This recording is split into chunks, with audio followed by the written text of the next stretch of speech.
કાંકરેજ તાલુકાના કંબોઈની ખાણ ખનીજ ચેકપોસ્ટ પર ખાણ ખનીજના અધિકારીઓ દ્વારા ગાડીઓનું ચેકિંગ રોયલ્ટી કરતાં વધુ ઓવરલોડ રેત નીકળતા 3 ડમ્પરો પકડાયા.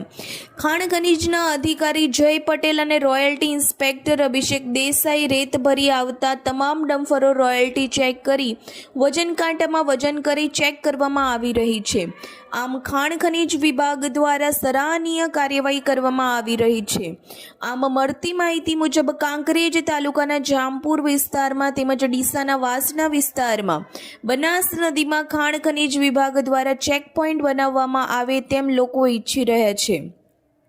કંબોઈ 4 રસ્તા ઉપર ગાડીઓની રોયલ્ટી ચેક કરી ગાડીઓ કાંટે વજન કરી રોયલ્ટી કરતાં વધારે વજને નીકળતા 3 ગાડીઓ સીઝ કરવામાં આવેલ છે. અહેવાલ Jayantibhai Thakkar, DT news live 24, Shihori, Kankrej.